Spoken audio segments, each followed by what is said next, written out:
Bismillahirrahmanirrahim. Assalamualaikum warahmatullahi wabarakatuh. Alhamdulillahi rabbil alamin. Assalatu wassalamu ala asyrafil anbiya'i wal mursalin wa ala alihi wa ashabihi ajma'in. Amma ba'd. Anak-anakku sekalian, pada video pembelajaran kali ini, Ibu Guru menyajikan video pembelajaran untuk mata pelajaran pendidikan agama Islam yang mencakup pembelajaran 7 dan pembelajaran 8. Pembelajaran 7 kita akan membahas dan menghafal surat Al-Ikhlas. Kemudian pada pembelajaran 8 nanti kita akan membahas secara ringkas tentang sholat. Baiklah anak-anak, jika kalian sudah siap, kita memasuki pembelajaran 7 tentang surat Al-Ikhlas. Anak-anak, surat Al-Ikhlas merupakan surat yang ke-112 ya. Jadi kalau dilihat dari urutannya, surat Al-Ikhlas itu menempati urutan ke-112. Surat ini merupakan surat Makkiyah ya, atau surat yang diturunkan di Mekah, atau surat yang diturunkan sebelum Nabi Shallallahu Alaihi Wasallam melakukan hijrah. Kemudian surat Al-Ikhlas terdiri dari 4 ayat ya. Dan Al-Ikhlas sendiri artinya memurnikan keesaan Allah. Jadi surat Al-Ikhlas ini merupakan ayat tauhid kalau bisa dikatakan seperti itu ya. Karena di dalam surat Al-Ikhlas ada banyak makna terkandung di dalamnya tentang tauhid atau tentang pengesaan terhadap Allah. Baiklah anak-anak, kita akan bersama-sama menghafal surat Al-Ikhlas mulai dari ayat pertama sampai ayat keempat. Bismillahirrahmanirrahim. Qul huwallahu ahad. Allahus samad. Lam yalid wa lam yulad wa lam yakul lahu kufuwan ahad. Insya Allah ini surat yang sangat familiar ya, atau sangat dikenal. Dan Ibu Guru yakin kalian semua sudah menghafalnya, insya Allah. Jadi sekali lagi, hanya terdiri dari 4 ayat. Silahkan kalian baca pelan-pelan dan kalian hafalkan ya. Nah, artinya, katakanlah Muhammad, dia Allah yang Maha Esa. Allah tempat meminta segala sesuatu. Allah tidak beranak dan tidak diperanakkan. Dan tidak ada suatu apapun yang setara dengan Dia.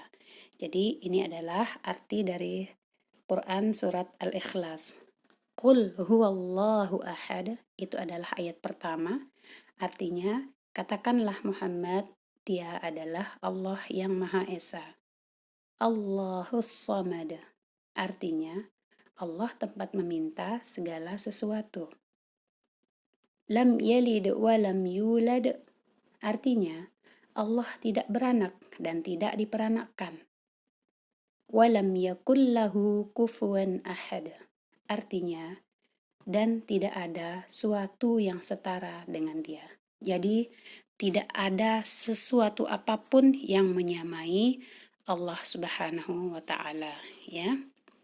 Silakan kalian baca lagi dan kalian hafalkan dengan baik. Selanjutnya kita akan memasuki pelajaran 8, yaitu tentang sholat. Anak-anakku yang dirahmati Allah, sholat secara bahasa berarti doa ya. Kita berdoa itu di dalam semua gerakan sholat itu mengandung doa. Jadi sekali lagi secara bahasa sholat itu berarti doa. Kemudian secara syariat, sholat itu diartikan sebagai suatu perbuatan yang diawali dengan takbiratul ihram dan diakhiri dengan salam.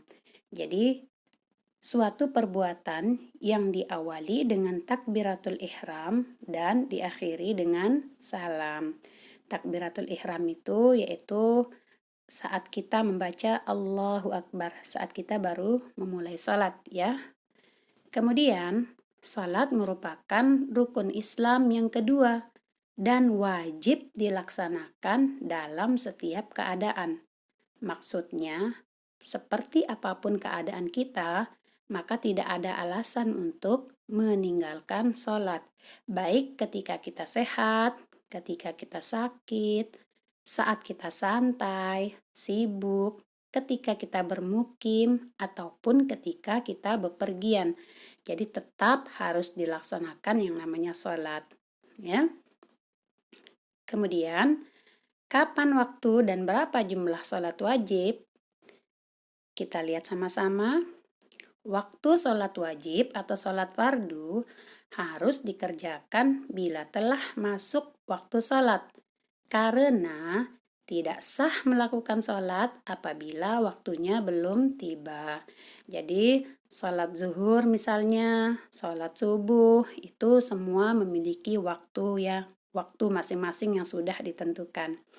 Nah, kemudian anak-anak kita lihat di kotak-kotak atau tulisan-tulisan yang berada di dalam bentuk-bentuk ini, itu adalah pembagian sholat wajib. Ya, kita lihat yang pertama.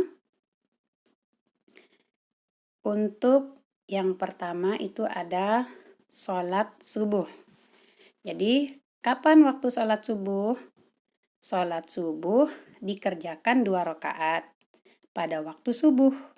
Ya, tidak boleh sholat subuh pada waktu zuhur. Kemudian, kapan dia dimulai?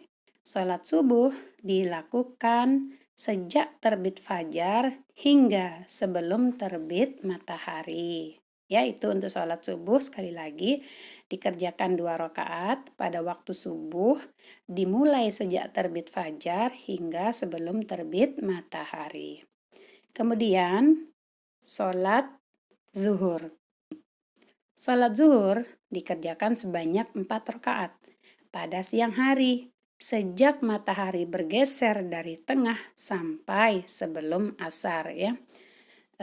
Ini sholat asar ini kalau kita sekolah misalnya, ya pulang sekolah ya, dari pagi sampai jam 12 pulang sekolah itu sudah mulai masuk waktu sholat zuhur. Tentunya nanti ditandai dengan azan dan seterusnya. Kemudian yang ketiga, ada sholat asar. Sholat asar dikerjakan 4 rakaat juga pada sore hari, sejak panjang bayangan benda seperti tingginya ya. Jadi sholat asar itu dilakukan pada sore hari sejumlah 4 rakaat juga. Selanjutnya anak-anak, ada sholat maghrib. Sholat maghrib kapan? Sholat maghrib itu dilakukan pada waktu petang sebanyak 3 rakaat sejak terbenam matahari hingga sebelum datang waktu isya. Kemudian yang terakhir adalah sholat isya ya. Jadi sholat isya itu dilakukan di malam hari sejak hilang mega-mega merah ya. Mega-mega merah di sebelah barat langit. Dikerjakan 4 rakaat, sekali lagi dikerjakan 4 rakaat pada malam hari sejak hilang mega-mega merah hingga tengah malam. Jadi anak-anakku, sekali lagi sholat itu tidak akan sah apabila dikerjakan sebelum masuk waktunya ya. Salah satu sebagai penanda waktu sholat itu sudah tiba, biasanya itu dengan dikumandangkannya azan.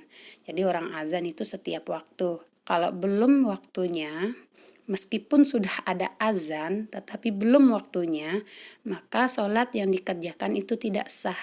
Ya, meskipun ada orang azan, tetapi belum waktu untuk mengerjakan sholat itu tiba, maka sholat itu menjadi tidak sah. Ya. Bolehkah sholat tetapi tidak ada azan? Tentu boleh, karena azan itu hanya sebagai penanda, sebagai pemanggil agar orang-orang bersegera melakukan sholat. Tetapi kalau kita tidak mendengar azan pun tetap harus kita lakukan sholat asalkan waktunya sudah tiba. Jadi begitu anak-anak ya, ada sholat subuh, Ada sholat zuhur, sholat asar, sholat maghrib, dan sholat isya. Itu adalah sholat wajib yang tidak boleh kita tinggalkan. Kenapa kita tidak boleh meninggalkan sholat? Karena sholat itu adalah pembeda. Pembeda antara apa? Pembeda antara hamba yang beriman kepada Allah dan hamba yang tidak beriman kepadanya. Ya, jadi salat itu dilakukan sebanyak 5 waktu dalam sehari semalam dengan jumlah rakaat 17 rakaat. Ya, dimulai dari sholat subuh sampai sholat isya. Sekali lagi, dalam sehari semalam, sholat yang kita kerjakan, dalam sholat fardu yang kita kerjakan, itu sebanyak 5 waktu, mulai dari sholat subuh sampai sholat isya, dengan jumlah rakaat sebanyak 17 rakaat. Ya. Nah, anak-anak, kita lanjutkan sedikit. Selain sholat fardu yang 5 tadi, dari sholat subuh, zuhur, asar, maghrib, dan isya, ada lagi sholat yang harus dilakukan oleh laki-laki muslim, ya. Jadi selain sholat fardu 5 waktu itu, laki-laki muslim diwajibkan mengerjakan sholat Jumat, ya.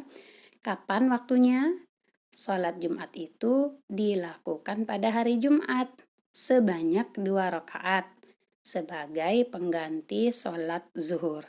Jadi bila laki-laki sudah melakukan sholat Jumat, maka dia tidak perlu lagi mengerjakan sholat zuhur, ya. Ini wajib bagi laki-laki mengerjakan sholat Jumat pada hari Jumat sebanyak 2 rakaat secara berjamaah, ya, sebagai pengganti dari sholat zuhur.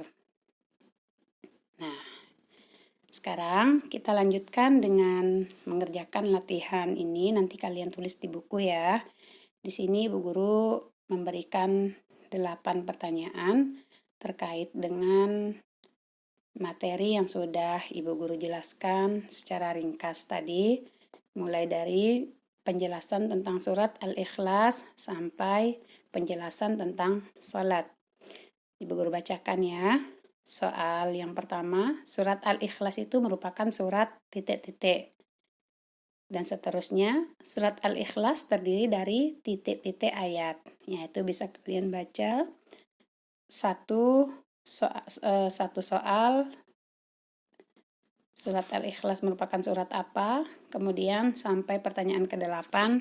Silakan kalian tulis di buku kalian.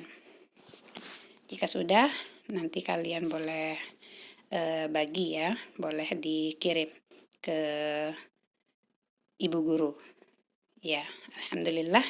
Jadi itu penjelasan kita pada video pembelajaran pendidikan agama Islam kali ini. Semoga Allah senantiasa memudahkan urusan kita semua. Wassalamualaikum warahmatullahi wabarakatuh.